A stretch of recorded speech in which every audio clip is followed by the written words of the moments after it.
My brutal billionaire CEO ex-husband brought his pregnant mistress to flaunt their fertile relationship at the reunion. Until I arrived with our triplets he never knew existed. The color drained from Dominic Blackwood's face as 3 children stepped into the ballroom, their gray eyes, his eyes, scanning the crowd until they found him. His champagne glass froze midway to his lips. His perfectly crafted speech about his miracle pregnancy, with his new fiancée forgotten as he stared at living proof that everything he'd built his life upon was a lie. "That's not possible," he whispered, his voice barely audible over the sudden hush that fell across the Harvard Business School reunion. "You would have told me." "Would I?" Aria Winters replied, her voice steady despite the thundering of her heart. "After you publicly humiliated me, claiming I was barren when you knew it was your fertility issue? After you told everyone who would listen that I wasn't a real woman, because I couldn't have children." Beside him, his pregnant fiancée's hand dropped from her swollen belly, her smug smile vanishing as she looked between Dominic and the 3 9-year-olds who were unmistakably his children. "You told me you couldn't have children," she hissed, loud enough for those nearby to hear. "That it was her who was infertile, not you. Have you ever wondered what happens when a decade of carefully constructed lies comes crashing down in a single moment? When the truth you've been running from finally catches up to you in the most public, undeniable way? If you've ever experienced the sweet vindication of seeing justice finally served, give this video a like and subscribe to Timeless Love Tales with Mr. Harrison for more stories that will leave you breathless. Hi, my beautiful sisters. This story is for every woman who's been told she wasn't enough. For every woman who's been blamed for something that wasn't her fault. For every woman who picked herself up after devastation and built something beautiful from the ashes. Your worth isn't determined by your fertility, your relationship status, or what anyone else thinks of you. Your worth comes from within, from your strength, your resilience, and your capacity to love. Remember, sometimes the most painful endings lead to the most beautiful beginnings. If Aria's journey resonates with you, stay with me. Her story might just give you the courage to write the next chapter of your own. The story of Aria Winters and Dominic Blackwood began 15 years earlier in the hallowed halls of Harvard Business School, where ambition and brilliance collided in a perfect storm of attraction. Aria Chun, as she was known then, was a scholarship student with a razor-sharp mind for finance and a quiet determination that set her apart from her more privileged peers. The daughter of Chinese immigrants who ran a small grocery store in Queens, she had fought for every opportunity, earned every accolade through sheer grit and intelligence. Dominic Blackwood couldn't have been more different. The heir to a banking fortune, he moved through the world with the easy confidence of someone who had never questioned his place in it. Tall, devastatingly handsome, with piercing gray eyes that seemed to see right through people's defenses, he was both admired and feared for his ruthless intelligence and unapologetic ambition. They met during a heated debate in their venture capital seminar, where Aria had challenged his assessment of a case study with such precision and insight that the normally unflappable Dominic had been momentarily speechless.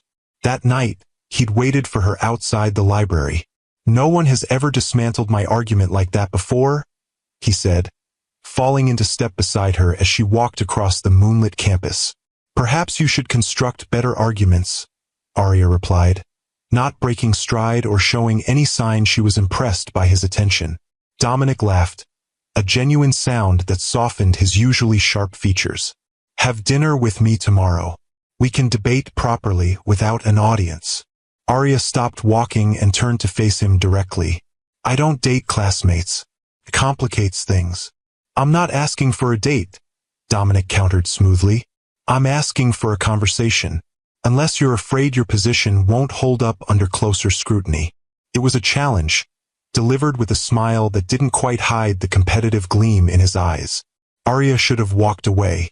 Later, in her darkest moments, she would wonder how differently her life might have unfolded if she had.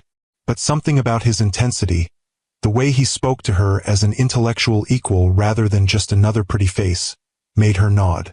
"Fine, dinner, but Dutch treat. I pay my own way." "I wouldn't have it any other way," he replied, though the concept of splitting a bill was clearly foreign to him.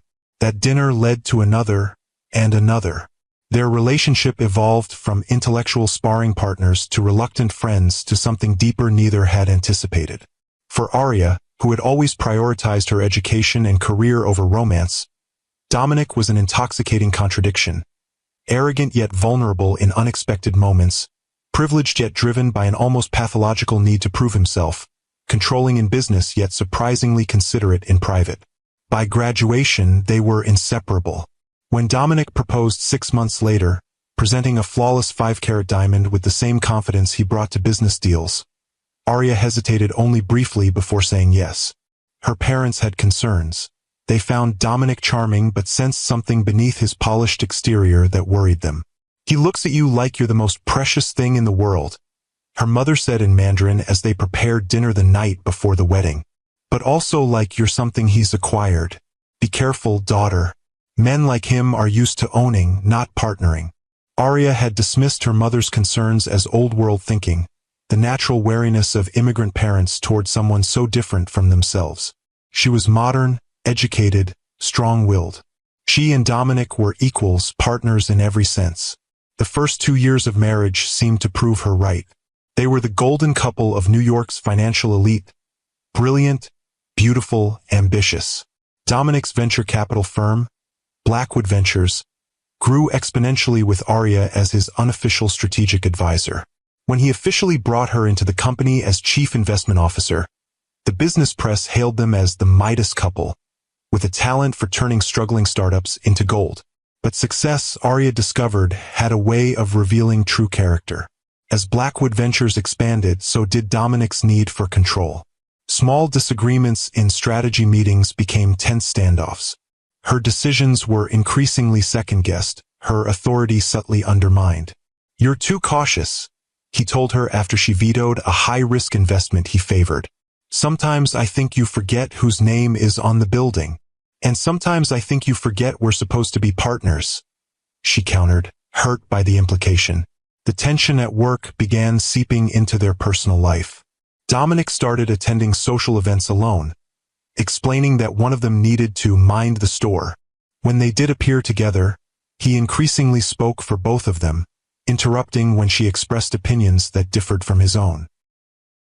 "You're imagining things," he said when she finally confronted him about it. "You're just stressed. Maybe you should cut back your hours." It was the first time Arya felt that cold knot of doubt in her stomach. The first time she wondered if her mother had seen something in Dominic that she had been too in love to recognize. But she pushed the feeling aside, focusing instead on their shared dream of starting a family. They had always planned to have children. Dominic spoke often about legacy, about raising heirs who would continue building what they had started. After 3 years of marriage, with Blackwood Ventures firmly established, they decided the time was right. Months passed without success. Then a year. Dominic's initial patience gave way to frustration, then a quiet, simmering resentment. He began scheduling her doctor's appointments without consulting her, researching fertility treatments and presenting them as decisions already made rather than options to consider together.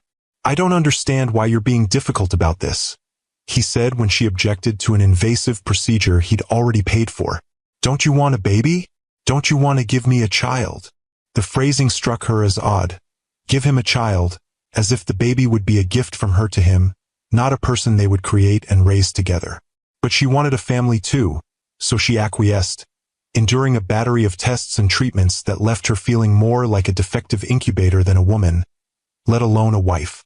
The breaking point came on a crisp autumn morning in the office of Dr. Melissa Friedman, one of New York's top fertility specialists. Arya and Dominic sat side by side in plush leather chairs, maintaining a careful distance that spoke volumes about the strain between them. Dr. Friedman entered with 2 folders, her expression professionally neutral as she took a seat across from them. "I have the results of all your tests," she began, opening the folders. "Mrs. Blackwood, your results are excellent. Hormone levels, egg quality, uterine lining. Everything looks perfect for conception." Arya felt Dominic tense beside her, his knuckles whitening as he gripped the armrest. "Mr. Blackwood," Dr. Friedman continued, turning to the second folder, "I'm afraid your results are less encouraging. Your sperm count is significantly below normal range, and the motility of the sperm that are present is compromised. Natural conception would be extremely unlikely given these parameters. The silence that followed was absolute. Arya reached for Dominic's hand, but he pulled away, his face a rigid mask. "There must be a mistake," he said finally, his voice tight with controlled fury. "Run the tests again." "We've already run them twice to confirm," Dr. Friedman replied gently. "But there are options we can discuss. Intracytoplasmic sperm injection has excellent success rates in cases like yours. With ICSI, we can select the healthiest sperm and inject it directly into the egg. So you're saying I need technological intervention to do what any man should be able to do naturally?" Dominic's voice had dropped to a dangerous whisper. "I'm saying that medical science offers solutions for couples in your situation," Dr. Friedman corrected, her tone remaining professional despite the tension crackling in the room. "Many couples go on to have healthy pregnancies and children with assisted reproductive technology." "Dominic," Arya said softly, trying again to reach for his hand, "this doesn't change anything. We can still have a family." He stood abruptly, straightening his bespoke suit jacket with a sharp tug. "I need some air. I'll meet you at home." Without another word, without even looking at her, he walked out, leaving Arya to face the doctor alone. Dr. Friedman's expression softened with sympathy. "This is often harder on the men," she said, handing Arya some brochures on ICSI and other fertility treatments. "Give him time to process. When you're both ready, come back and we'll discuss next steps." But Dominic wasn't ready to discuss next steps. Not that day, not the next, not for 3 agonizing weeks during which he threw himself into work, coming home long after Arya had gone to bed, leaving before she woke. When she tried to bring up the subject of fertility treatments, he changed the topic or manufactured urgent business calls. When she left brochures on his desk, they disappeared, never mentioned. Then came the morning she found the divorce papers on the kitchen counter. "What is this?" she demanded, storming into his home office where he sat reviewing quarterly reports as if it were any normal day.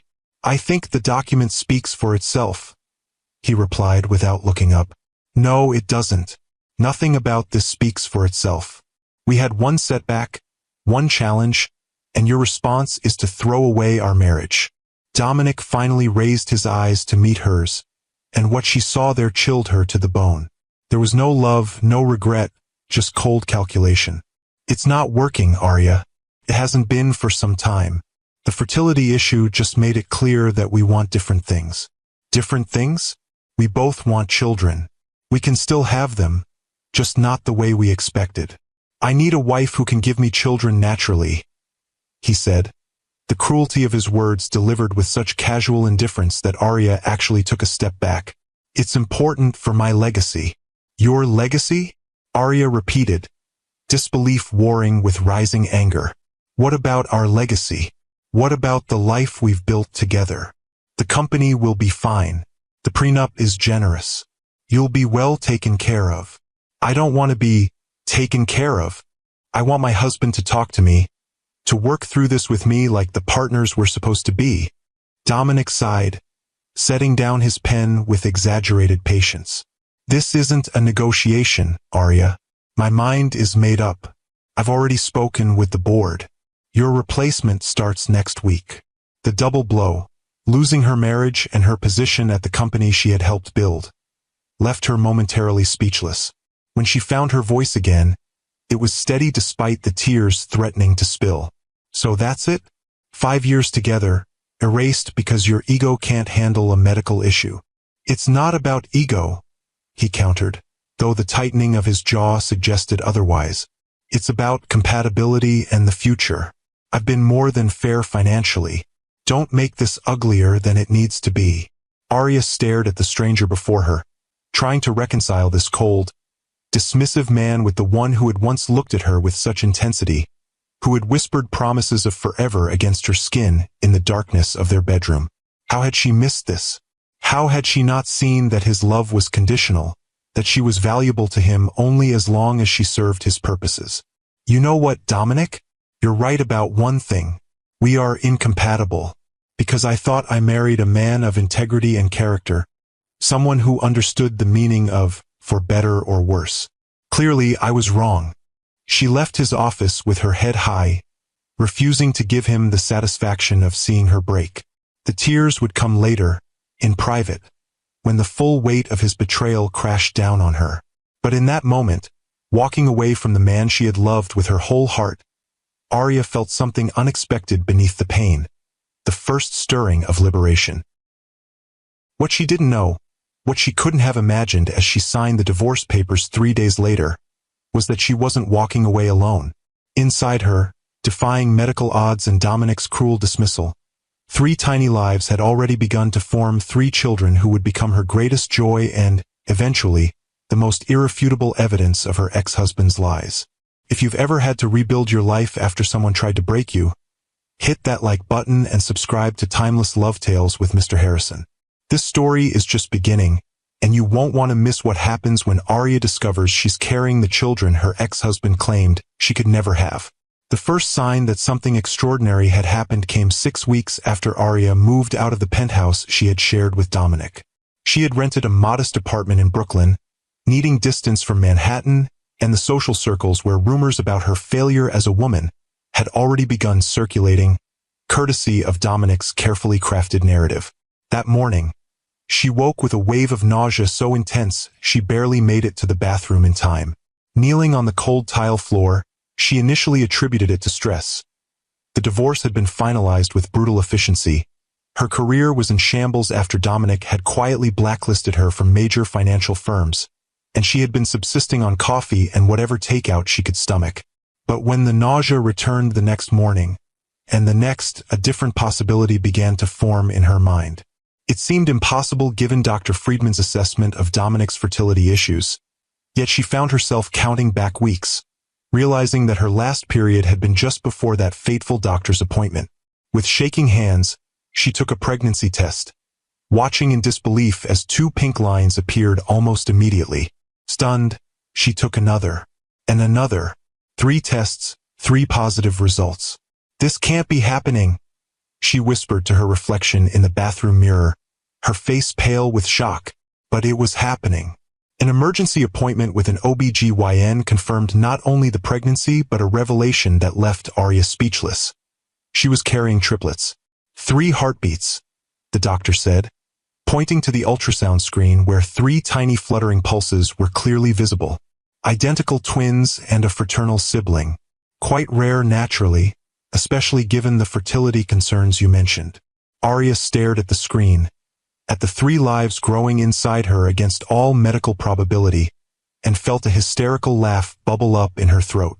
Of course the universe would give her not 1 but 3 children just when her life had fallen apart, just when she was most alone. Her first instinct was to call Dominic.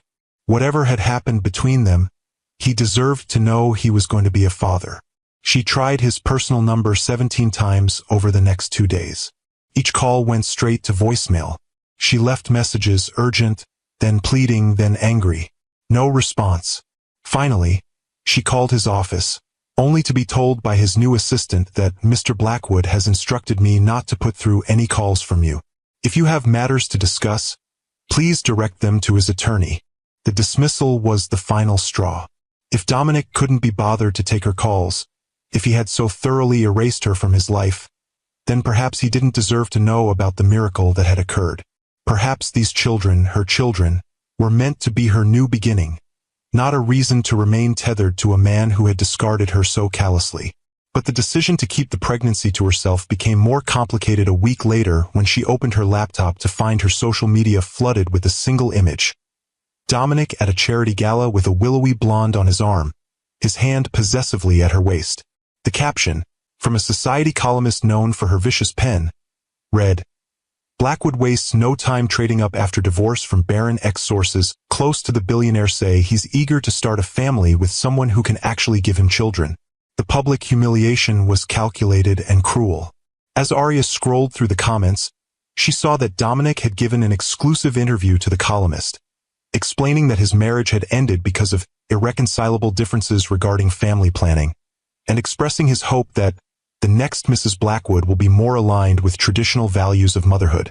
He had taken their private pain, their shared medical challenge, and twisted it into a weapon against her, painting himself as the victim and her as somehow deficient. The betrayal cut deeper than the divorce itself.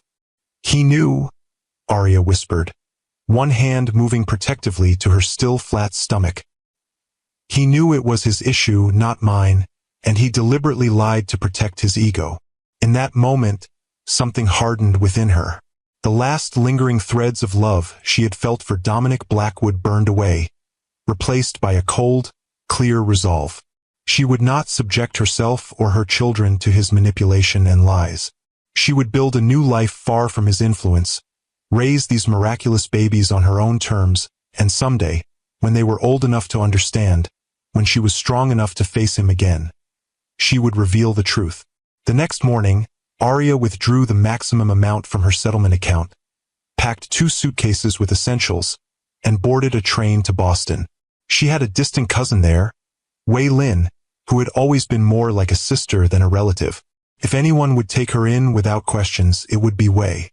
"Stay as long as you need," Wei said that night, helping Arya settle into the guest room of her cozy Cambridge apartment. "But eventually, you'll have to tell me what's really going on. You don't just leave New York without a plan unless you're running from something. Or someone." Arya sighed, sinking onto the edge of the bed. "It's complicated." "It usually is," Wei replied with a gentle smile. "But whatever it is, you don't have to face it alone." Those words, "you don't have to face it alone," broke the dam Arya had built around her emotions. The tears came in a flood, weeks of grief and shock pouring out as Wei held her, stroking her hair and murmuring soothing words in the Mandarin of their childhood. When the storm passed, Arya took a deep breath and placed Wei's hand on her stomach. "I'm pregnant. With triplets." Wei's eyes widened. "Triplets? But I thought." "So did we. Apparently, the doctors were wrong about Dominic's fertility issues.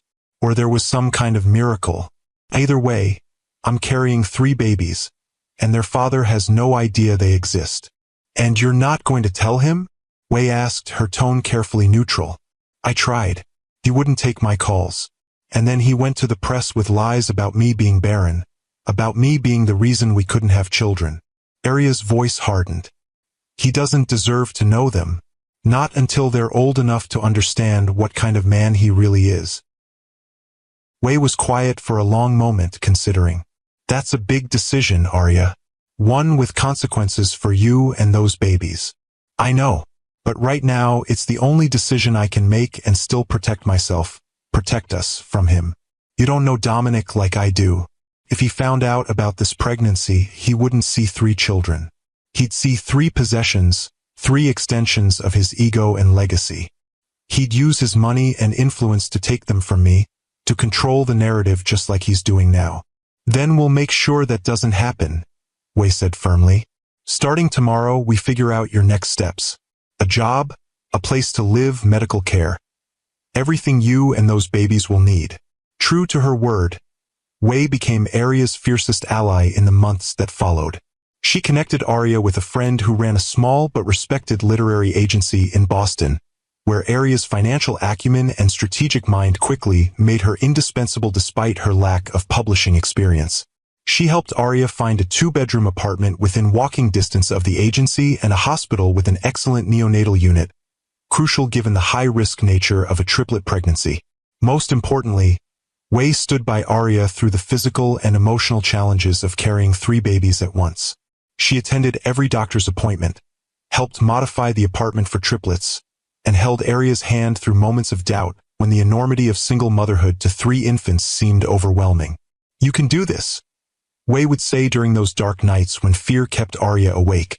"You're the strongest person I know, and you won't be doing it alone." The pregnancy progressed against all odds, the babies growing steadily despite the strain on Arya's petite frame.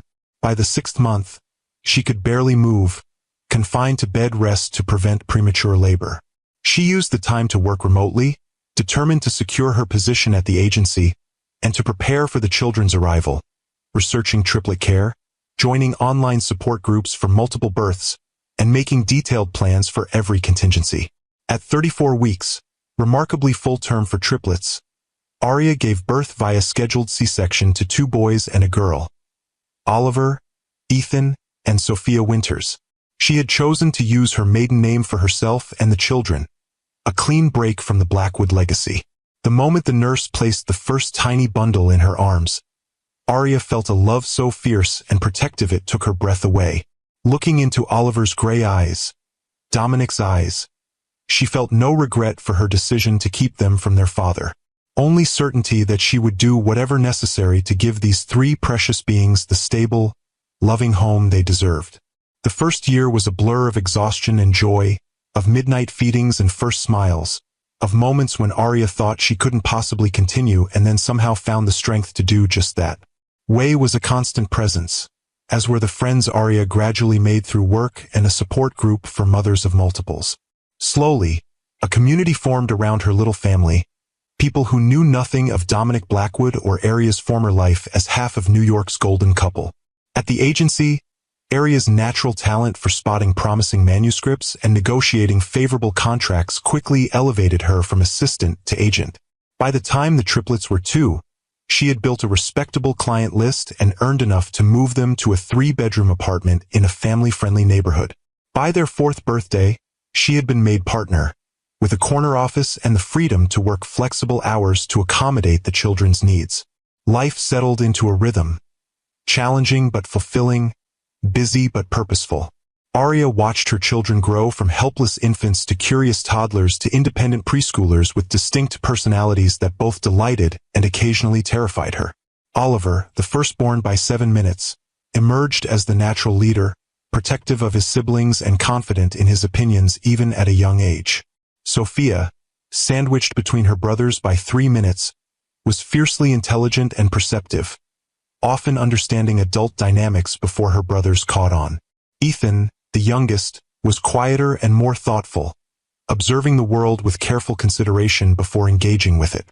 All 3 inherited their mother's quick mind and their father's determination, a combination that made parenting them both rewarding and exhausting. And all 3, as they grew, began asking the inevitable question, "Where is our dad?" Arya had prepared for this, developing an age-appropriate version of the truth that neither demonized Dominic nor excused his actions. "Your father and I loved each other once," she would tell them, "but we grew apart before I knew you were coming. He moved away, and I haven't spoken to him since before you were born." This satisfied them until they were 7, when Oliver, always the most direct, asked the question Arya had been dreading. "But why didn't you tell him about us after we were born? Didn't he have a right to know?"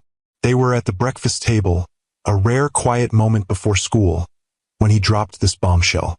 Arya set down her coffee cup, looking at each of her children in turn. They deserved honesty, even if it was difficult.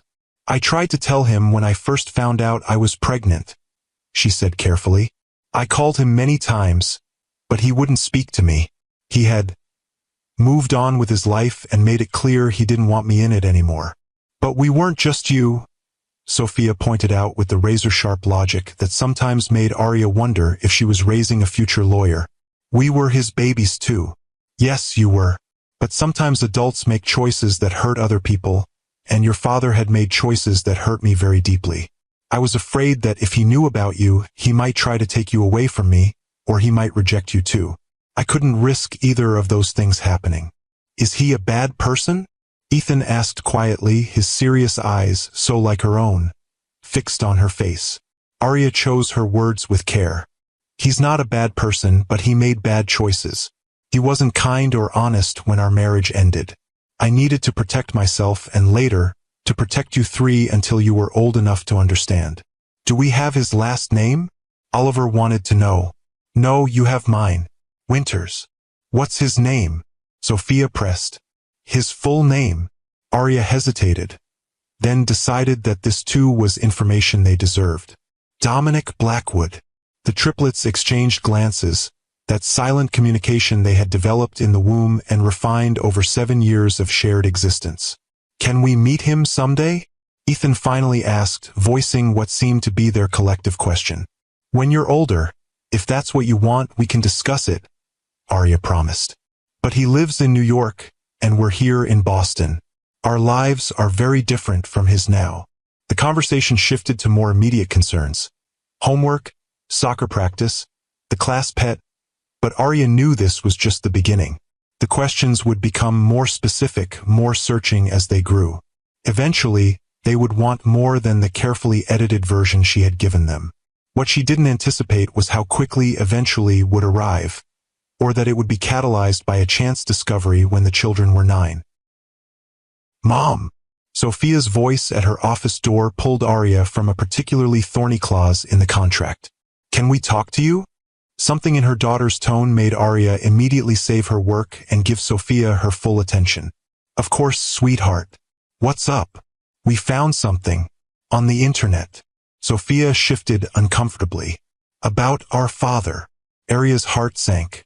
She had been careful to keep her old life separate from their new one, had avoided social media where Dominic might appear, had even changed her professional name to distance herself from the scandal of their divorce.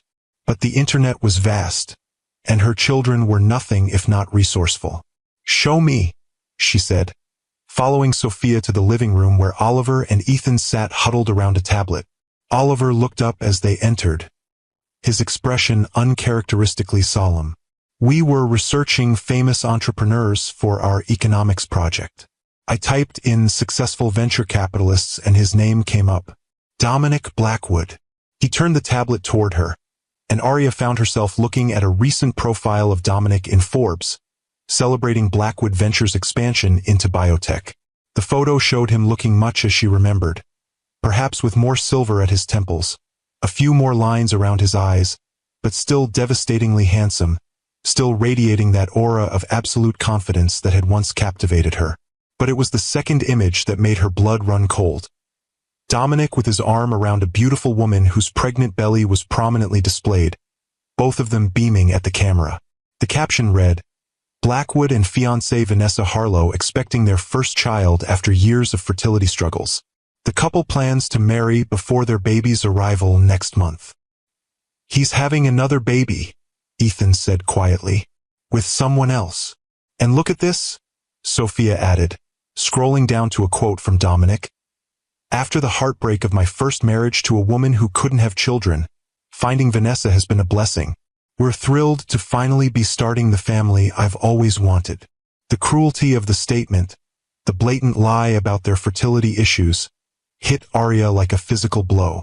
Even after all these years, even with a new relationship and a baby on the way, he was still perpetuating the narrative that she had been the problem, that her supposed barrenness had deprived him of fatherhood. "He's lying," Oliver said flatly, his gray eyes, so like Dominic's, flashing with indignation. "The doctor said it was him who had the fertility problem, not you. You told us that." "Yes," Arya confirmed, finding her voice despite the shock. "That's what the doctor told us." "So he's been telling everyone a lie about you for years?" Sophia's outrage was palpable. "And now he's going to be a father to this new baby when he doesn't even know about us? That's not fair," Ethan added, his quiet voice carrying the weight of hurt that all three seemed to be feeling. Arya looked at her children. These miraculous beings who had defied medical odds to exist, who had been her salvation in the darkest period of her life, and saw the confusion and pain in their eyes. They deserved better than to discover their father's public rejection of their mother, his erasure of their very possibility, through an internet search. "You're right," she said finally. "It's not fair. And yes, he's been telling a lie that protected his pride at the expense of the truth." "Why would he do that?" Ethan asked, the question that always cut to the heart of things. Arya sighed, sitting down on the couch and gesturing for the triplets to join her. "Some people, especially people with a lot of power and success like your father, build their lives around a certain image of themselves. When something challenges that image, like finding out he had fertility issues, it can feel like their whole identity is threatened. Instead of accepting the truth and working through it, they reject it. They create a different story that's easier for them to live with. Even if that story hurts someone else?" Sophia pressed. "Even then," Arya confirmed sadly. "It's not right, but it's how some people cope with things that make them feel vulnerable or less than perfect." Does he know about us now? Oliver asked. Has he been looking for us all this time? The hope in his voice broke Arya's heart. No, sweetheart. As far as I know, he still doesn't know you exist. And he hasn't been looking for us. The triplets fell silent, processing this difficult truth. Finally, Sophia spoke up, her voice determined despite the slight quiver in it. I think we should meet him, before his new baby comes. He should know about us. Oliver nodded vigorously. Yeah, he should have to face the truth. That he was wrong about you not being able to have kids. And that we exist, Ethan added quietly. That we're real people, not just some idea. Arya looked at her children, surprised by their unified front but also by the maturity of their reasoning. They didn't just want to meet their father out of curiosity or a sense of completion. They wanted justice for their mother, acknowledgement of their own existence, truth in place of the lies that had shaped their family story. Meeting your father would be a big step, she said carefully. One that would change all our lives. I need you to understand that he might not react the way you hope. He might be angry or confused, or he might try to deny that you're his children. We look just like him, Oliver pointed out pragmatically. Especially me and Sophia. We have his eyes exactly. And if he denies it, we can get a DNA test. Sophia added with the confidence of a child who had watched too many crime shows. They do that on TV all the time. Despite the seriousness of the situation, Arya couldn't help but smile at her daughter's practical approach. Yes, DNA tests are an option. But meeting your father isn't just about proving he's biologically related to you. It's about opening a door that can't be closed again. Once he knows about you, he becomes part of your lives in some way, even if that way is complicated or difficult. But he already is part of our lives, Ethan observed with his characteristic insight. We think about him. We wonder about him. We have his DNA. The only difference is that right now, it's all one-sided. Arya was continually amazed by her children's emotional intelligence, their ability to articulate complex feelings that many adults struggled to name. It was one of the unexpected gifts of raising triplets. They had developed a heightened awareness of interpersonal dynamics from navigating their three-way relationship from birth. You're right, she acknowledged, and you're old enough now to have a say in this decision. But I need time to think about how we might approach this. Your father is a powerful man with resources and influence. We need to be careful about how and when we reveal your existence to him. The triplets exchanged one of their silent communications, then nodded in unison. Okay, Oliver said, speaking for all three as he often did. But don't take too long.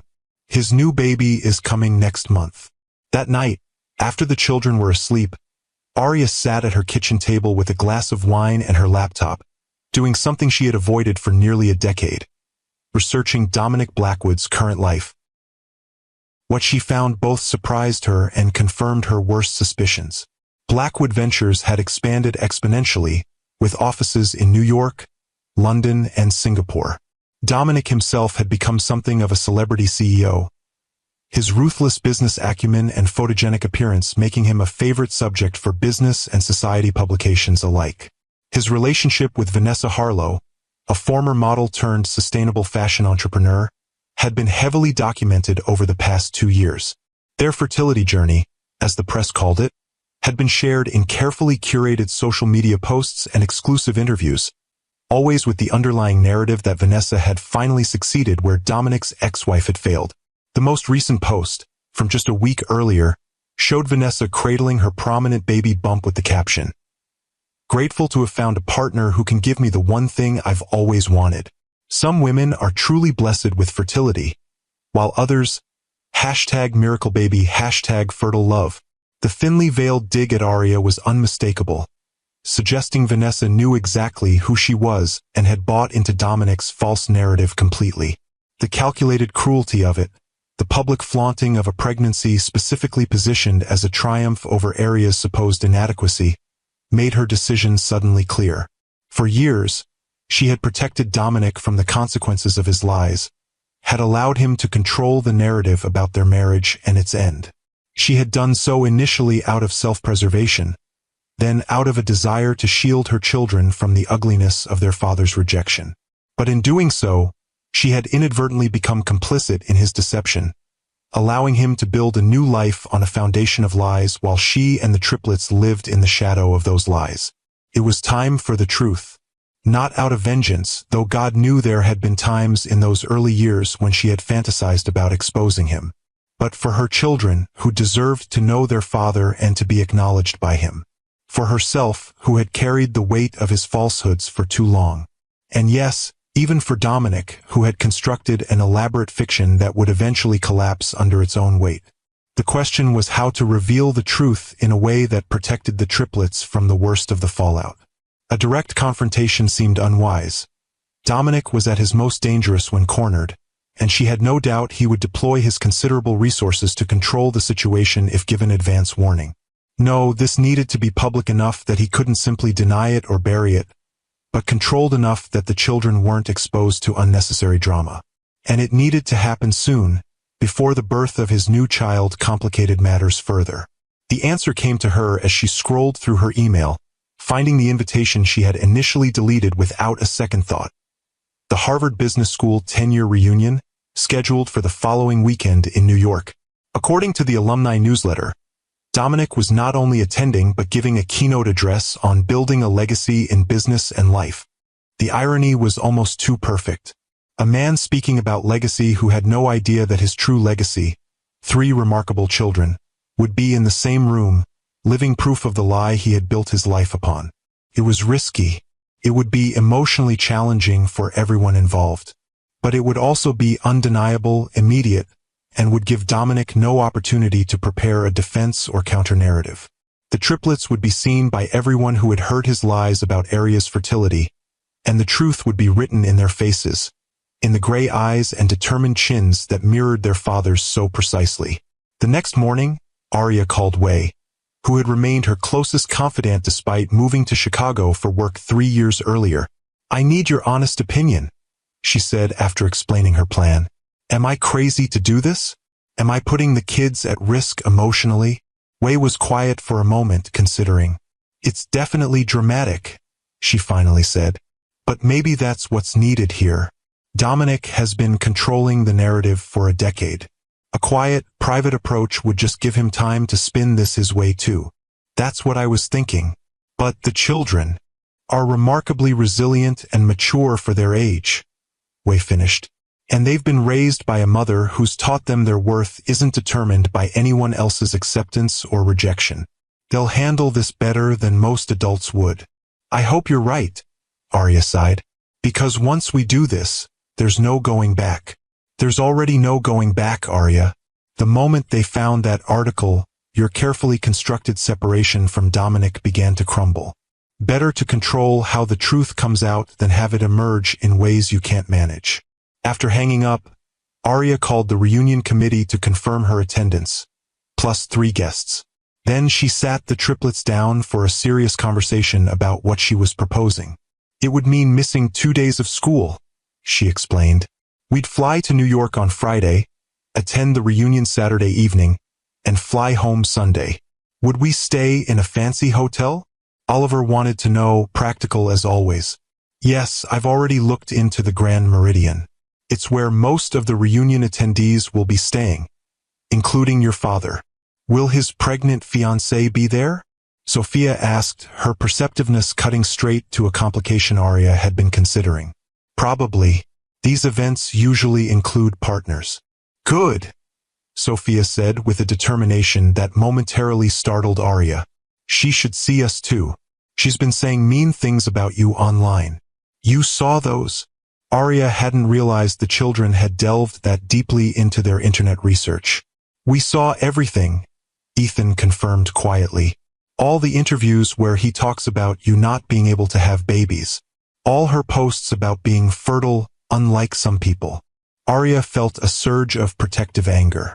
Her children had been exposed to the cruel narrative Dominic and Vanessa had constructed, had read strangers discussing their mother's supposed reproductive failings. It was exactly what she had tried to shield them from all these years. "I'm sorry you had to see that," she said, reaching out to squeeze Ethan's hand. Those posts and interviews, they're not about the truth. They're about creating a story that makes your father and his fiancée feel better about themselves. That's why we need to go to the reunion, Oliver insisted, to show everyone the real truth. It won't be easy, Arya cautioned. There will be a lot of people watching. Your father might be angry or shocked. He might say things that are hurtful. We know, Sophia said with a maturity beyond her years. But we've talked about it and we want to do this. We want him to know we exist. Arya looked at her 3 children, these remarkable beings who had come into the world against all odds and who had been her strength, her purpose, her joy for 9 years. They were ready for this confrontation, perhaps more ready than she was herself. All right, she agreed. We'll go to New York. We'll attend the reunion. And we'll finally introduce you to your father. The week that followed was a flurry of preparation. Arya took the triplets shopping for appropriate attire, their first formal clothes, which they approached with varying degrees of enthusiasm. Oliver was particular about his suit, insisting on a specific shade of blue that looks more professional. Sophia fell in love with a deep purple dress that complemented her olive complexion. Ethan, less concerned with fashion, nevertheless lit up when he found a bow tie patterned with tiny books, a nod to his passion for reading. Arya herself splurged on a midnight blue gown that she knew would turn heads, not out of vanity, but because she understood the power of presentation in the world they were about to enter. Dominic had always been acutely aware of image, of the messages sent by clothing and accessories. She wanted him to see not just his children, but the woman she had become without him. Confident, successful, undiminished by his rejection. They flew to New York on Friday afternoon, the triplets buzzing with a mixture of excitement about the trip and nervousness about its purpose. For Arya, returning to the city she had fled a decade earlier brought a complex wave of emotions. Nostalgia for the life she had once loved, anger at how it had ended, pride in the strength she had found in its aftermath. The Grand Meridian was exactly the kind of luxury hotel Dominic preferred. All marble surfaces and impeccable service. As they checked into their suite, Arya caught herself scanning the lobby, half expecting to see him despite knowing he would likely arrive later, closer to the reunion itself. "Is this where you used to live?" Sophia asked as they explored the lavish suite with its panoramic views of Central Park. "No, your father and I had a penthouse on the Upper East Side," Arya explained. "But we attended many events in hotels like this. Did you like it?" Ethan wanted to know. "Living like this, I mean." Arya considered the question thoughtfully. Parts of it, yes. The beauty, the comfort, the ease of having anything you wanted just a phone call away. But other parts were harder, the constant pressure to look perfect, to say the right things, to maintain a certain image. It wasn't always real. "Our apartment is real," Oliver said decisively. "It's better." Arya smiled, touched by his loyalty. "It is real. And that makes it special in ways all the luxury in the world can't match." They spent Saturday morning exploring the city, Arya showing the triplets some of her favorite places from her previous life. The Museum of Natural History, which Ethan particularly loved, Central Park, where Oliver was fascinated by the chess players, and a small dim sum restaurant in Chinatown that had been her secret refuge during difficult times in her marriage, where Sophia delighted in trying every dumpling on the menu. As the day progressed, however, a nervous energy began to build. By late afternoon, as they returned to the hotel to prepare for the evening, even Oliver's usual confidence seemed slightly dimmed. "What if he doesn't like us?" he asked as Arya helped him with his tie, the vulnerability in his voice a rare crack in his self-assured facade. "Then that would be his loss," Arya replied firmly. "But remember, his reaction, whatever it is, isn't about you. It's about him and his ability to handle the truth. You 3 are amazing, brilliant, wonderful children. Anyone would be lucky to know you, including your father.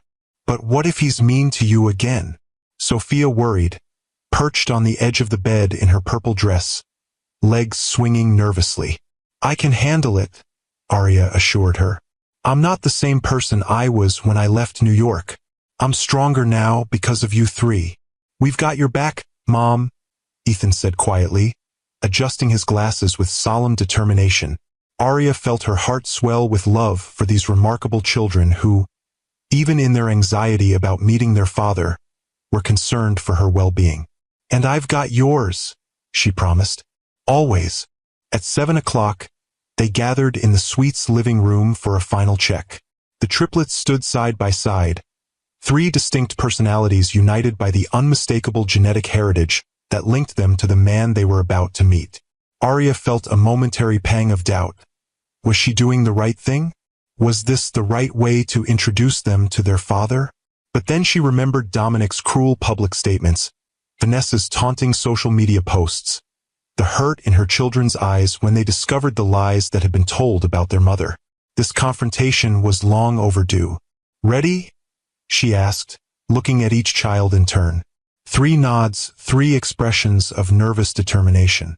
"Remember," she said as they headed for the door, "whatever happens tonight, we face it together, as a family." The elevator ride to the ballroom level was silent, each of them lost in their own thoughts.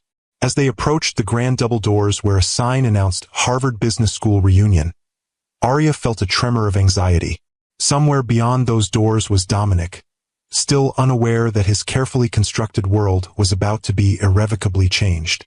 "Wait here with Aunt Margot," she instructed the triplets, nodding to her friend who had flown in from Chicago specifically to support them through this evening.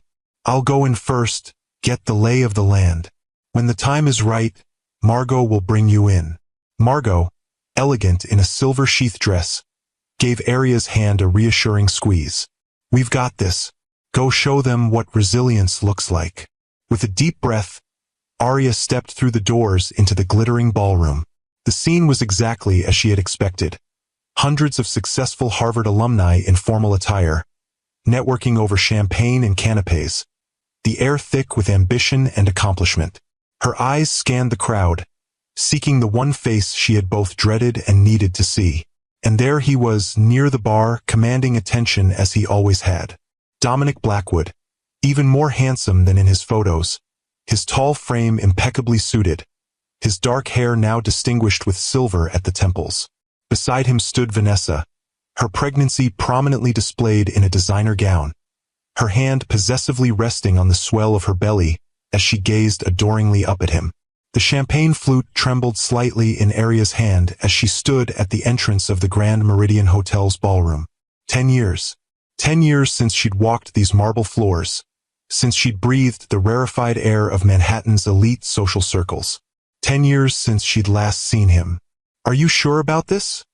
whispered Margot, her closest friend and tonight's self-appointed guardian. "We can still leave.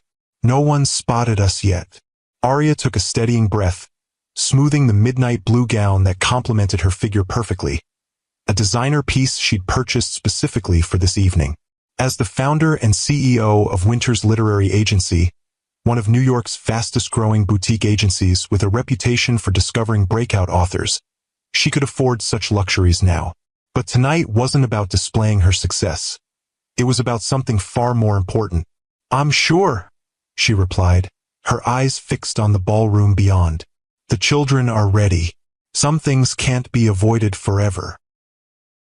As if summoned by her resolve, the crowd near the bar parted, and there he was, Dominic Blackwood, looking exactly as she remembered and yet somehow more powerful, more commanding, more everything that had once drawn her to him like a moth to destructive flame. At 42, Dominic had only grown more devastating with time. His 6'3" frame carried the bespoke Armani with the casual arrogance of a man who had never questioned his place at the top of the world. His dark hair, now threaded with distinguished silver at the temples, was still thick and perfectly styled. And his eyes, those piercing gray eyes that had once looked at her with such intensity, were currently focused on the woman beside him, her hand possessively resting on the pronounced swell of her belly beneath a designer gown.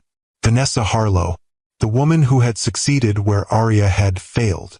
The woman whose pregnancy Dominic had flaunted across social media with pointed captions about finally finding a fertile partner, and building a legacy with someone who could actually give him children. The cruelty had been deliberate, calculated to wound. "Breathe," Margot reminded her, squeezing her arm. Remember why you're here. Yes, remember why.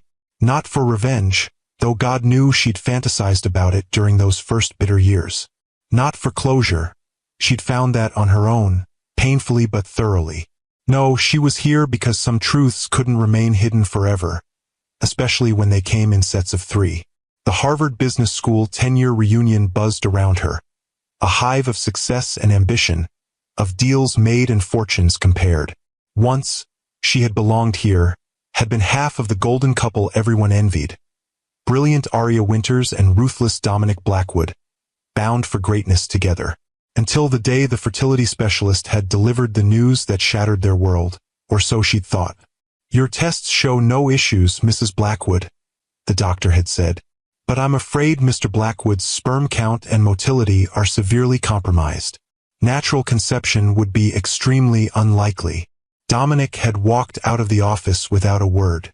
3 weeks of silence had followed, weeks of Aria researching options, scheduling consultations with specialists, preparing to fight for their future together. Then came the divorce papers, the cruel words, the public humiliation as he systematically rewrote their history, casting her as the barren, defective wife he'd magnanimously tried to love despite her failure as a woman.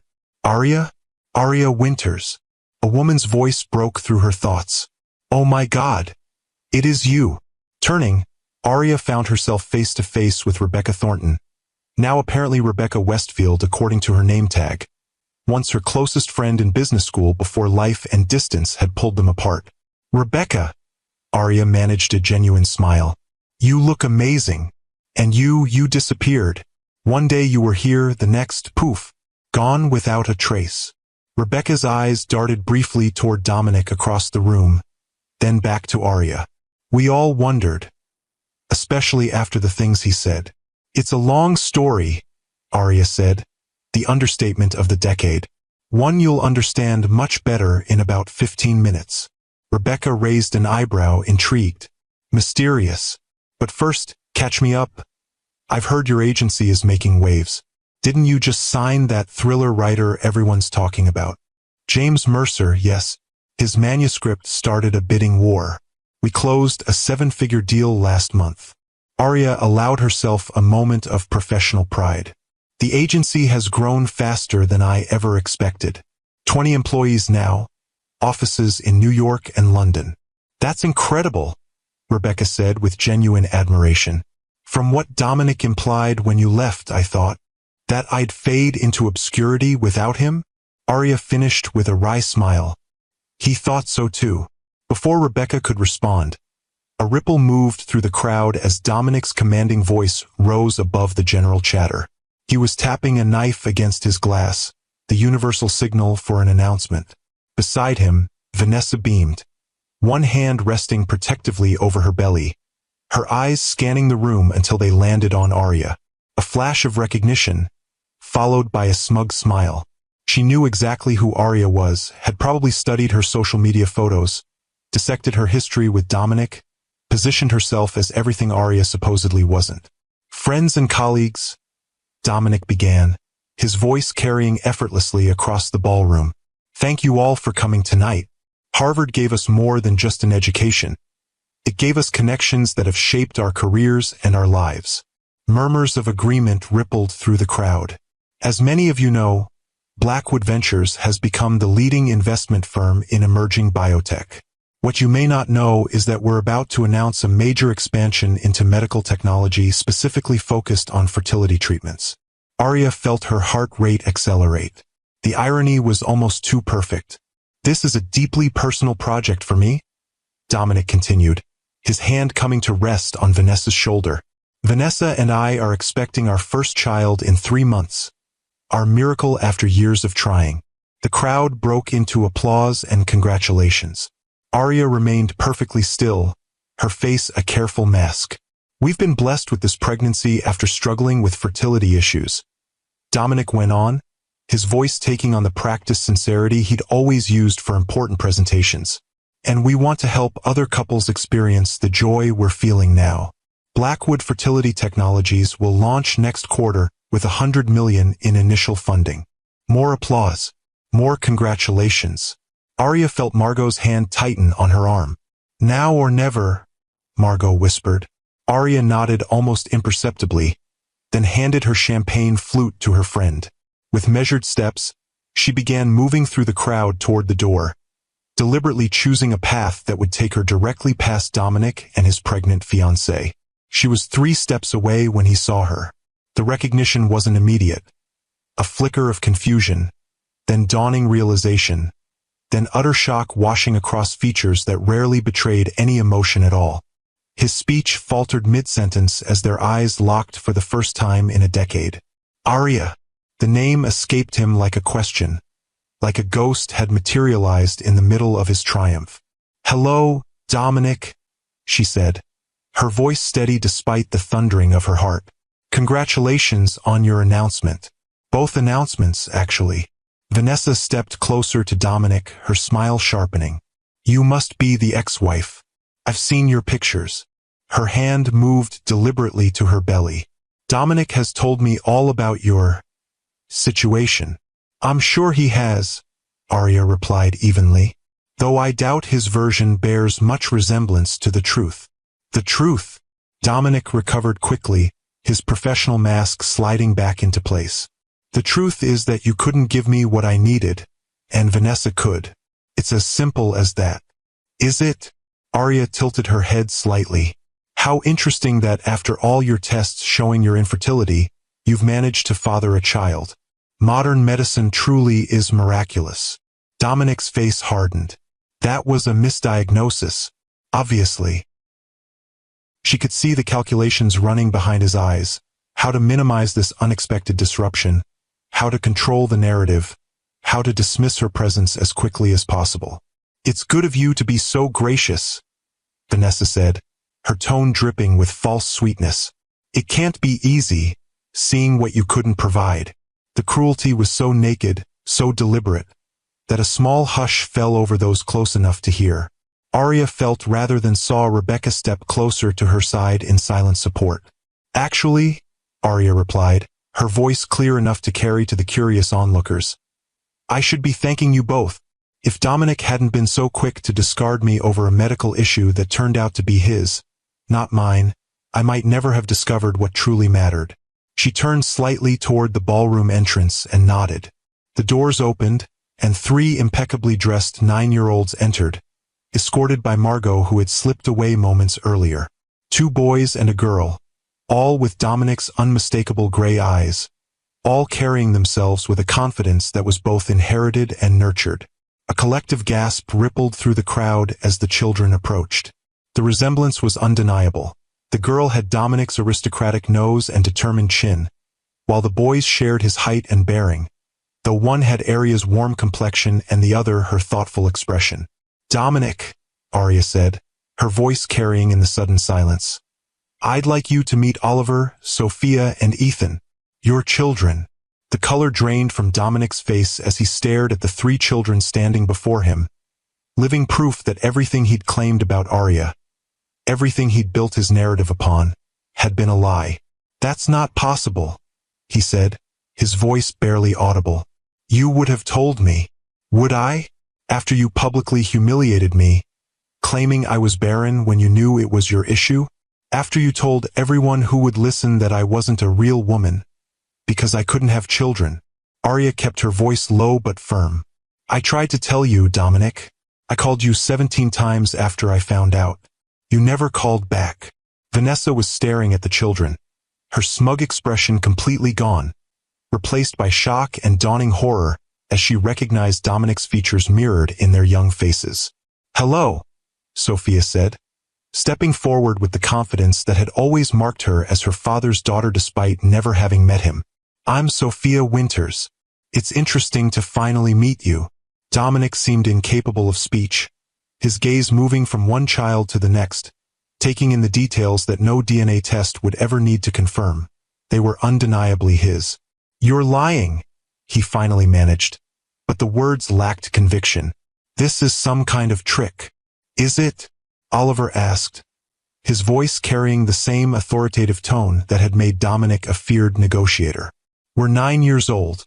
Mom left you 10 years ago. The math isn't complicated. Ethan, always the quietest and most observant of the three, simply studied Dominic with curious eyes. You look exactly like the pictures, he finally said, except older. The crowd around them had fallen completely silent, the reunion temporarily forgotten as the drama unfolded. Vanessa's hand had dropped from her belly, her expression cycling through shock, disbelief, and finally, a dawning anger as she looked between Dominic and the children. You told me you couldn't have children, she hissed at Dominic, that it was her who was infertile, not you. I thought, Dominic began, but Vanessa cut him off. You thought what? That you could lie about something this fundamental? That it would never come out? Her voice rose with each question. Do you have any idea how humiliating this is? Arya felt a momentary pang of sympathy for the woman. Whatever else Vanessa might be, she too had been deceived by Dominic's carefully constructed narrative. Children, Arya said gently. Why don't we give Mr. Blackwood and Ms. Harlow a moment to process this? There's a chocolate fountain at the dessert table that I think you should investigate.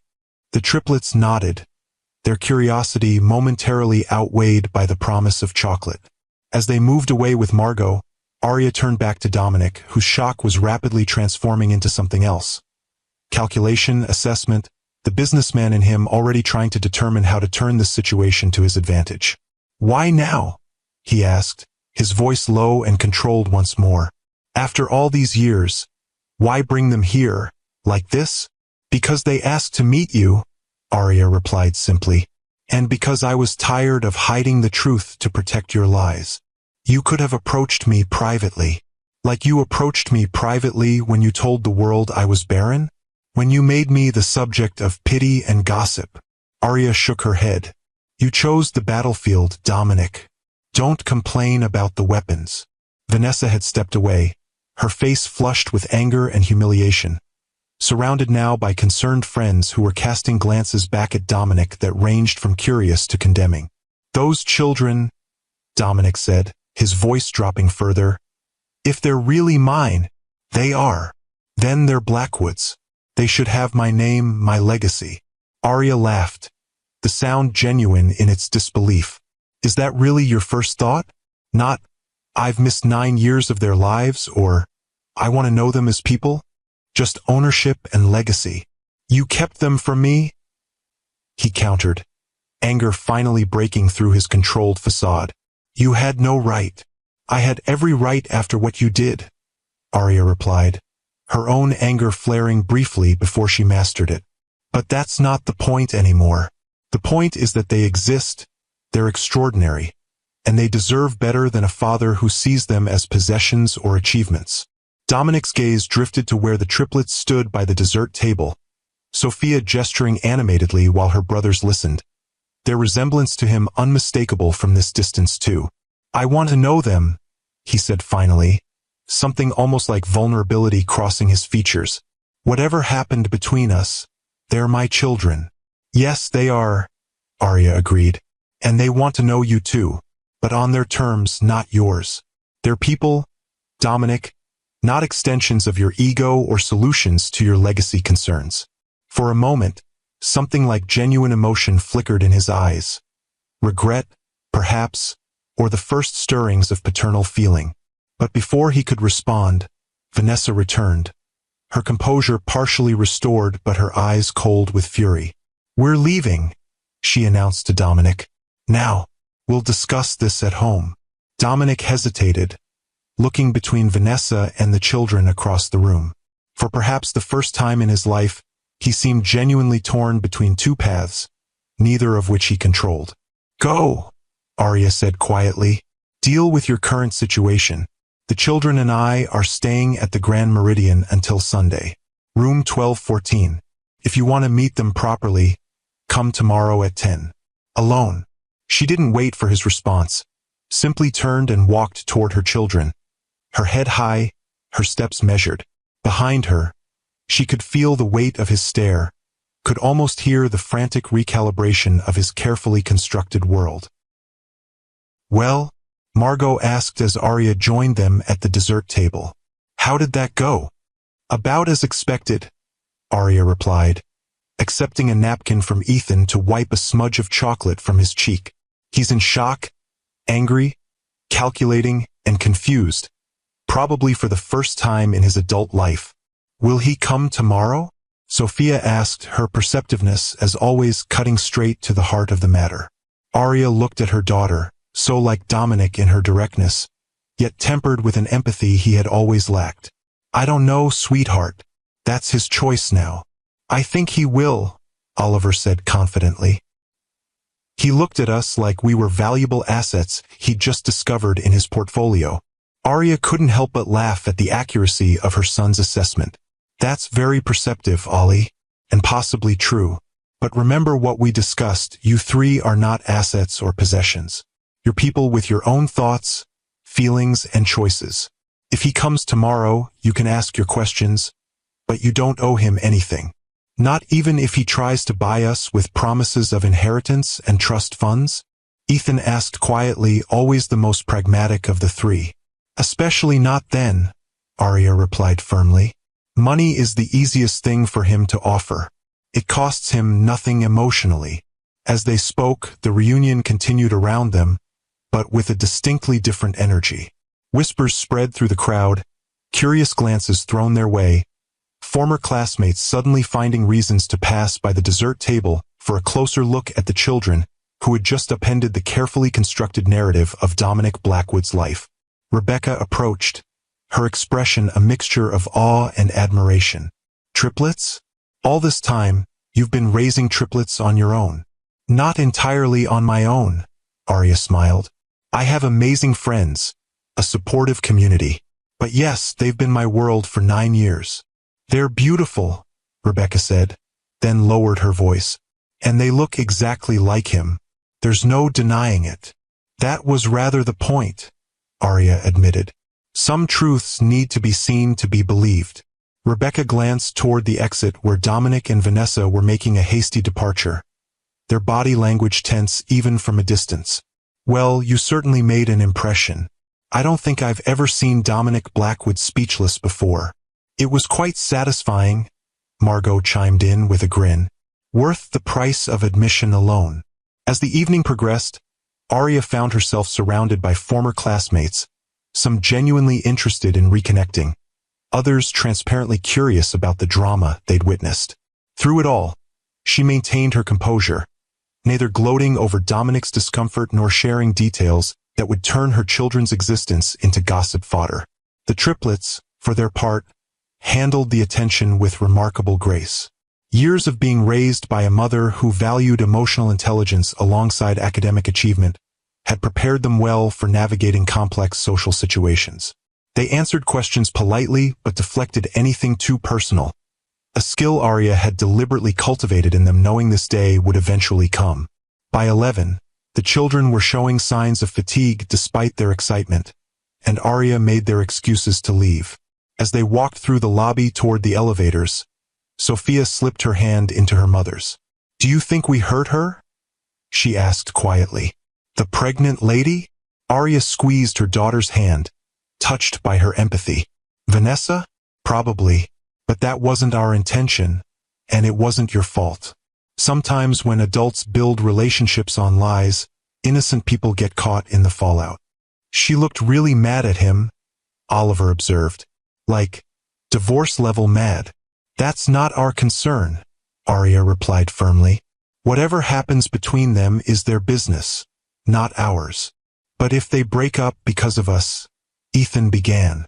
Not because of you, Arya interrupted gently. Because of choices your father made long before tonight. Never take responsibility for the consequences of adult decisions that weren't yours. In the presidential suite, as the children prepared for bed, Arya found herself standing at the window, looking out over the glittering Manhattan skyline. 10 years ago, she had fled the city with nothing but heartbreak and 3 tiny lives growing inside her. She'd been terrified, furious, devastated, but also, in a way she couldn't articulate then, free. Free from Dominic's controlling presence, from his subtle undermining of her confidence, from the constant pressure to be the perfect corporate wife while sublimating her own ambitions. The pregnancy, discovered just weeks after their separation, had initially seemed like the universe's cruelest joke, leaving her alone with the very thing Dominic had claimed to want more than anything. But those 3 children had become her salvation, her joy, her purpose, and the necessity of providing for them had pushed her to build something entirely her own, something that had flourished beyond her wildest expectations. "Mom!" Ethan's voice pulled her from her thoughts. He stood in the doorway of the bedroom the boys were sharing, already in his pajamas, his glasses slightly askew. "Are you okay?" Arya smiled, crossing the room to straighten his glasses. "I'm more than okay, sweetheart. I'm proud of all of us." "Even though it was kind of dramatic?" he asked, his serious expression so like her own that it made her heart ache with love. "Sometimes the truth needs a little drama to be heard," she replied, kissing his forehead. "Now get some sleep. Tomorrow might be a big day." After all 3 children were settled, Arya poured herself a glass of wine and joined Margot on the suite's balcony. The night air was cool but not uncomfortable. The city sounds a distant hum below them. "Well," Margot said, raising her own glass in a toast. "Mission accomplished. You certainly made your point." "It wasn't about making a point," Arya replied, though she couldn't entirely suppress a smile. "It was about the truth. The truth that you're not barren, that he's the one with fertility issues, and that you've raised 3 amazing kids while building a successful business without him." Margot arched an eyebrow. That truth, Arya acknowledged with a small laugh. "Plus the truth that the children deserved to know their father, and he deserved to know they exist, even if he doesn't deserve them. Do you think he'll show up tomorrow?" Arya considered the question, swirling the wine in her glass. "Yes, his ego won't allow him not to. The question is what version of Dominic will appear, the businessman looking to acquire new assets, or something closer to an actual father." "And Vanessa? That was quite a bombshell for her too." "I feel bad about that," Arya admitted. "She's not innocent. The way she flaunted that pregnancy knowing who I was, the things she said tonight, but she's also a victim of his lies. I hope she makes better choices than I did at her age." They sat in companionable silence for a while, the wine and the night air softening the edges of the evening's intensity. Finally, Margot spoke again, her tone more serious. "Are you prepared for him to want a relationship with them? A real one? Because if he does, we'll navigate it," Arya said firmly. "I've never wanted to keep them from having a father. I just wanted to protect them from having the wrong version of him as their father.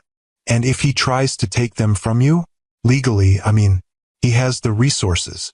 Let him try." Arya's voice hardened slightly. "I've documented everything from the beginning. His abandonment, his lies about my fertility, his complete lack of interest or support for a decade. No judge would give him custody, and he knows it. The best he can hope for is visitation, which I'd grant anyway if the children want it." Margot nodded, satisfied with the answer. "You've thought of everything." "I've had 9 years to prepare for this moment," Arya replied with a small smile. "And 3 very good reasons to get it right." The next morning dawned clear and bright, sunlight streaming through the suite's windows as Arya supervised breakfast. The children were uncharacteristically quiet, each processing the previous night's events in their own way. Oliver methodically arranged his fruit in precise patterns before eating it, a habit that emerged when he was anxious. Sophia kept glancing at the clock, her leg bouncing under the table. Ethan had brought a book to breakfast, hiding behind it though Arya noticed he hadn't turned a page in 10 minutes. At precisely 9:58, a knock came at the door. 3 heads snapped up in perfect unison, their expressions a mixture of anticipation and apprehension. Arya took a deep breath, smoothed her casual but elegant weekend attire, and moved to answer it. Dominic stood in the hallway, impeccably dressed as always, but with subtle signs of strain around his eyes that only someone who had once known him intimately would notice. He had clearly not slept well. "You came," Arya said simply, stepping back to allow him entry. "Did you doubt I would?" he replied, his voice carefully controlled as he stepped into the suite. "Honestly, yes. The Dominic I knew would have sent lawyers rather than face this himself. Something flickered across his face, perhaps recognition of the truth in her words. I'm not the same man I was 10 years ago. For their sake, I hope that's true, Arya said quietly, then turned toward the dining area. Children, your father is here. The triplets rose from the table with the careful poise Arya had instilled in them, moving to stand side by side in the living room area. Up close, in the clear morning light, the resemblance to Dominic was even more striking. Not just in their features, but in the way Oliver stood with his shoulders back, the analytical gaze Sophia fixed on her father, the careful reserve in Ethan's posture. Hello, Dominic said. His usual commanding tone softened by what might have been nervousness. I'm very glad to meet you all properly. Are you? Sophia asked directly, tilting her head in a gesture so like his own that Dominic blinked in surprise. You didn't seem glad last night. You seemed angry. I was shocked, Dominic admitted after a moment's hesitation. Finding out you exist, all three of you, was unexpected. Because you thought Mom couldn't have children, Oliver stated flatly. Even though the doctor said it was you who had the fertility problem. Dominic's jaw tightened briefly before he mastered his expression. Medical issues can be complicated. Misunderstandings happen. That wasn't a misunderstanding, Ethan said quietly, speaking for the first time. Mom has all the medical records. It was a lie. The directness of the children seemed to catch Dominic off guard. He glanced at Arya, who merely raised an eyebrow, offering no assistance. This was his conversation to navigate. You're right, he said finally, surprising Arya with his honesty. It was a lie I told so many times I almost believed it myself. It was easier than accepting the truth. That you couldn't have children? Sophia pressed. That I couldn't have children naturally, Dominic corrected, which made me feel less, and I didn't handle those feelings well. But you're having a baby now, Oliver pointed out, with that lady from last night. Through medical intervention, Dominic explained, his discomfort with the topic evident. Very expensive, very advanced procedures. The same procedures you could have used with Mom, Sophia concluded, her perception razor-sharp. But you chose to leave her instead. Dominic looked genuinely taken aback by the child's insight. It was more complicated than that. Was it? Arya couldn't help interjecting. Or was it that your ego couldn't handle the medical reality? So you rewrote the narrative to make it my failure instead of yours? A tense silence followed her words. The children watched this exchange with the careful attention of young people who had grown up understanding that adult relationships contained complexities beyond their experience. I made mistakes, Dominic finally said, addressing the children rather than Arya. Serious ones. I hurt your mother deeply, and in doing so, I lost the chance to know you from the beginning. That's something I'll have to live with. It was perhaps the most genuine thing Arya had ever heard him say, an admission of fault without qualification or deflection. The children seemed to sense it too, their postures relaxing slightly. What happens now? Ethan asked, practical as always. That depends, Dominic replied, looking at each child in turn. I would like to get to know you, all of you, if you're willing. As your secret children?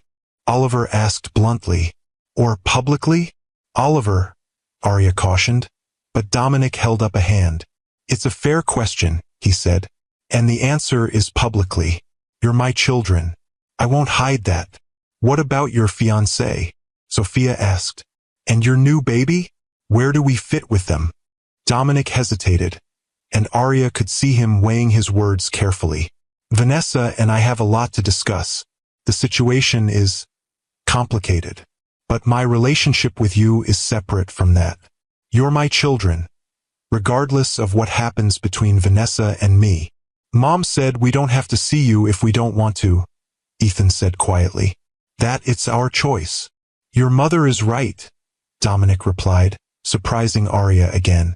I would very much like to be part of your lives, but I haven't earned the right to demand that. I can only ask for the chance. The triplets exchanged glances, communicating in that silent way they had developed in the womb and refined over 9 years of shared existence. Finally, Sophia, their usual spokesperson, turned back to Dominic. "We'd like to know you," she said carefully, but slowly, "and Mom has to be okay with everything." "Of course," Dominic agreed immediately. "Whatever makes you comfortable. And no trying to buy us," Oliver added firmly. "We don't need your money." A flash of something, perhaps respect, crossed Dominic's features. "Understood.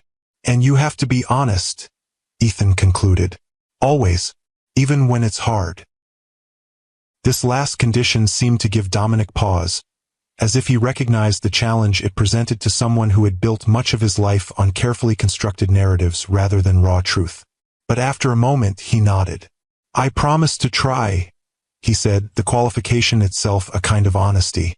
Arya watched this exchange with a complex mixture of emotions: pride in her children's clarity and boundaries, wariness of Dominic's intentions, and a strange, unexpected relief that they might have found a path forward that served the children's needs without compromising the life she had built for them.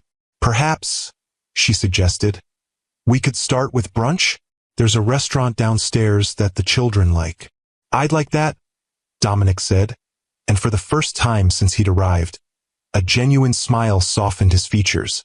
It transformed him, reminding Arya briefly of the man she had fallen in love with before ambition and insecurity had hardened him.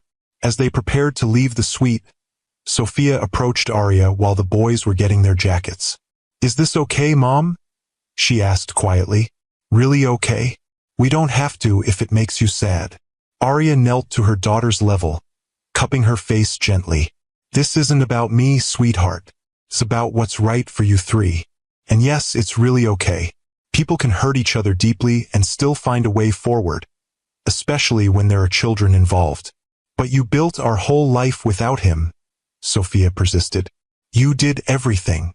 And I'll continue to be your mother, your champion, your safe harbor," Arya assured her. "Nothing changes that.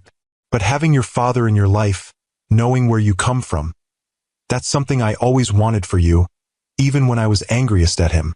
Sophia studied her mother's face with those perceptive gray eyes, then nodded, apparently satisfied with what she saw there. "Okay, but if he's mean to you, the deal's off." Arya laughed softly, pressing a kiss to her daughter's forehead. "Noted."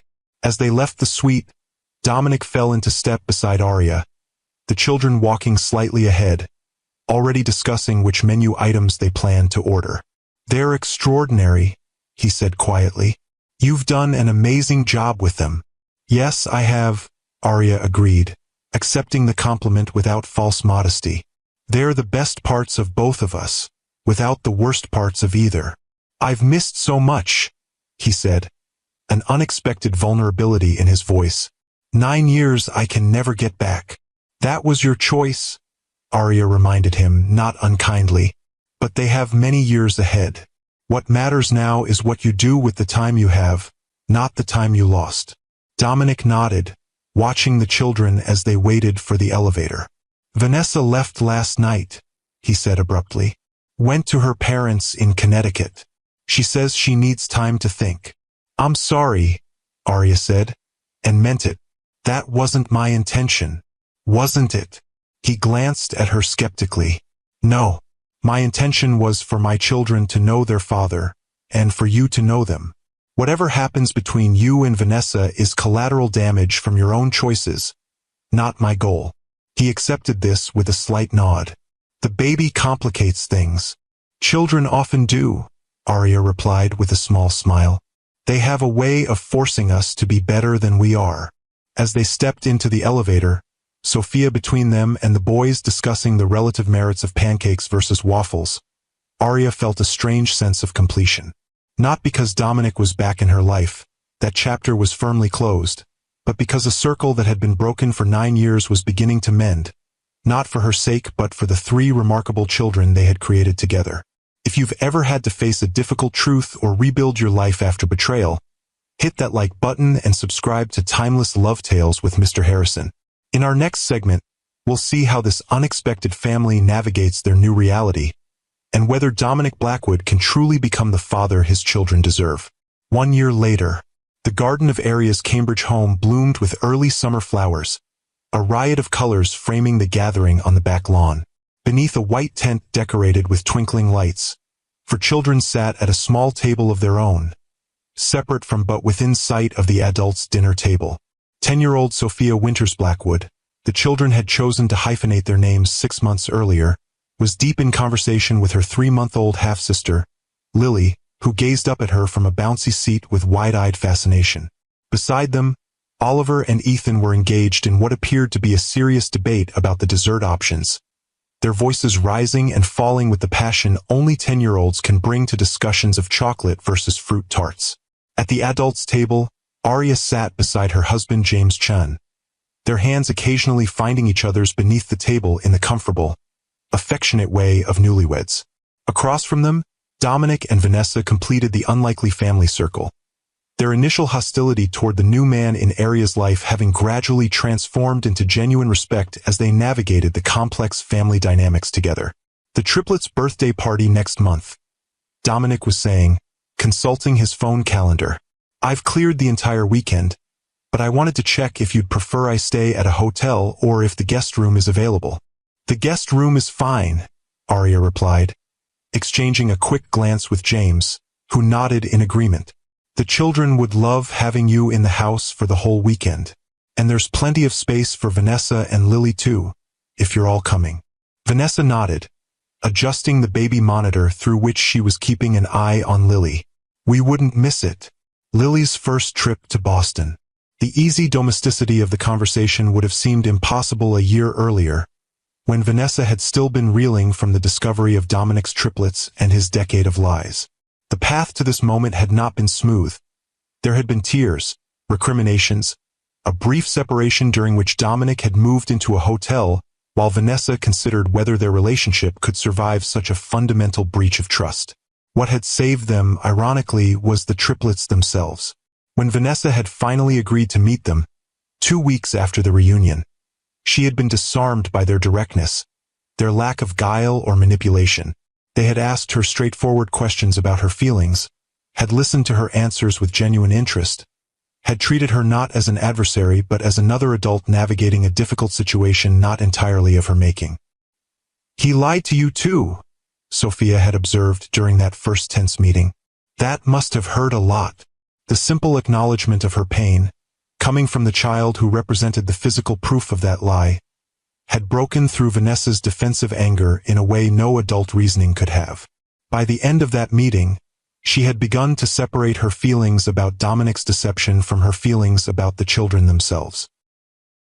Rebuilding trust had taken months of therapy, both as a couple and individually. The process had been complicated by Vanessa's pregnancy and the birth of Lily, events that brought joy but also heightened the emotional stakes of their reconciliation. Throughout it all, Dominic had maintained his commitment to being present for all his children, dividing his time between New York and Boston with the same focus he brought to his business ventures. For Aria, the year had brought its own evolution. As the triplets developed a relationship with their father, she had indeed found space to rediscover aspects of herself beyond motherhood.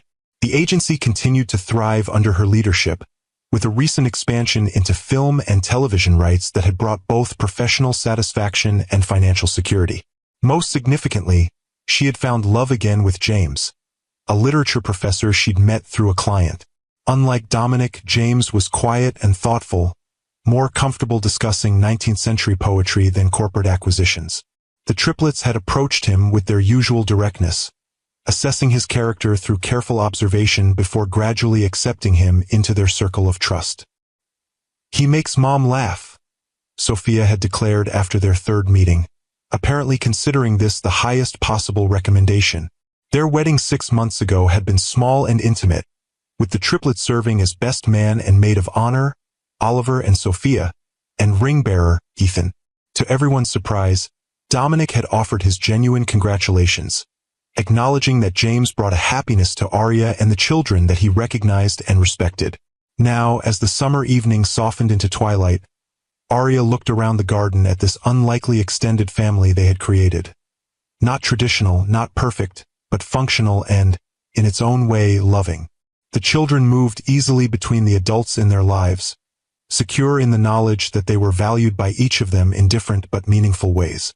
"I never imagined this," Vanessa said quietly, following Arya's gaze to where the triplets were now showing Lily a butterfly that had landed on a nearby flower. "A year ago, when I found out about them, I thought my life was over. I couldn't see how any of this could possibly work." "Neither could I," Arya admitted, feeling James's reassuring hand on her shoulder. "I expected battle lines and custody fights, not family dinners." "We have the children to thank for that," Dominic observed, his expression softening as he watched his 4 children together. They refused to let the adults' issues become their problem. They insisted on connection rather than division. "They get that from their mother," Vanessa said, surprising Arya with the genuine compliment. "That emotional intelligence, that ability to see beyond the surface to what really matters." Arya smiled, touched by the acknowledgement. "Thank you, though I think they've taught me as much about emotional intelligence as I've taught them."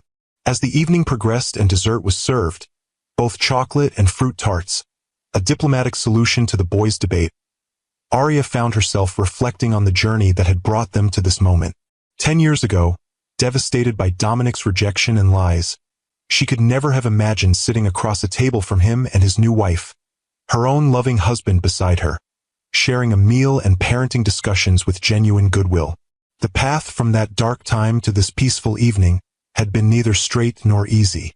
There had been moments of doubt, of anger resurfacing, of boundaries tested and redrawn. But through it all, the triplets had remained her North Star, their well-being the compass that guided her decisions even when forgiveness seemed impossible. And somewhere along that journey, she had discovered that the greatest victory wasn't in proving Dominic wrong or exposing his lies, though that vindication had certainly been satisfying. The greatest victory was in building a life so full and meaningful that his presence or absence no longer defined her happiness.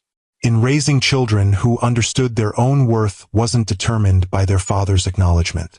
In finding the strength to allow truth to heal what deception had broken, and in opening her heart to love again with James, who cherished both her and the children for exactly who they were. As the triplets raced across the lawn in an impromptu game of tag, their laughter rising into the summer evening, Arya caught Dominic watching her and James with an expression she couldn't quite decipher. "What?" she asked, curious. "I was just thinking," he replied, "about how differently this all could have gone, if you'd been a different kind of person, if you'd let bitterness guide your choices instead of what was best for them." "There were moments of bitterness," she acknowledged, leaning slightly into James's embrace. "Plenty of them. But you never let it consume you. You never used the children as weapons against me, even when I deserved it." He shook his head slightly. "I'm not sure I would have been as generous in your position." "It wasn't generosity," Arya corrected gently. "It was survival. Holding on to anger would have poisoned me from the inside out. I had 3 children who needed me whole and healthy, not broken by resentment." Dominic nodded, accepting her perspective. "Well, whatever you call it, I'm grateful. They're extraordinary children, and the life you built for them with or without me is a testament to your strength." From across the garden, Oliver called for his father to join their game, waving impatiently when Dominic didn't immediately respond. With an apologetic smile, he rose and jogged across the lawn, soon absorbed into the children's play with an abandon that would have seemed impossible in the controlled, image-conscious man Arya had married. "He's different with them," Vanessa observed, watching her husband chase their daughter across the grass. "Softer, more present. Children have a way of breaking through our carefully constructed facades," James remarked, his academic's insight tempered with the warmth of a man who had come to love Arya's children as his own. "Of forcing us to be more authentic, for better or worse. In his case, definitely for better." Vanessa turned to Arya and James, her expression serious. "I know this past year hasn't been easy for either of you, sharing the children after so many years. Thank you for making space for us in their lives. They deserve to know all the people who love them," Arya said simply, her hand finding James's. "That's what family really means. As darkness fell and the garden lights twinkled like earthbound stars, the children's energy finally began to wane.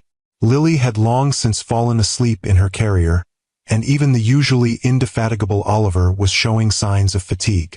As the evening wound down and goodbyes were exchanged, promises of phone calls and next visits confirmed, Arya stood with James at their garden gate, watching Dominic help Vanessa secure Lily's carrier in their car. The scene was so ordinary, so domestic, yet represented such an extraordinary journey from where they had begun. 10 years ago, she had fled New York with a broken heart and an uncertain future, carrying 3 tiny lives that would become her greatest joy and purpose. Today, she stood in the garden of a home she shared with a man who loved her completely, surrounded by a family that defied conventional definitions but worked nonetheless. The truth she had revealed at that Harvard reunion had indeed changed everything, but not in the ways she had feared or anticipated. Instead of destruction, it had ultimately led to healing. Instead of division, to an unexpected kind of unity. Instead of an ending, to a new beginning for all of them. As the car pulled away and she and James guided her sleepy children into the house, Arya felt a profound sense of peace. The journey hadn't been easy, and there would undoubtedly be challenges ahead as the children grew and family dynamics evolved. But they had found a way forward together, built on truth rather than deception, on respect rather than resentment, on the recognition that love, in all its complex, messy, imperfect forms, was ultimately stronger than pride or fear or even past betrayals. And that, more than any revenge or vindication, was the true triumph of her story. If this tale of truth, resilience, and unexpected healing touched your heart, please hit that like button and subscribe to Timeless Love Tales with Mr. Harrison. Remember, sometimes the most painful endings can lead to the most beautiful beginnings, and the truth, however difficult, will always find its way to the light. Share your thoughts in the comments below about times when honesty changed everything in your own life, and join me next week for another story that will remind you of the power of courage, forgiveness, and the strength we find when we're pushed to our limits.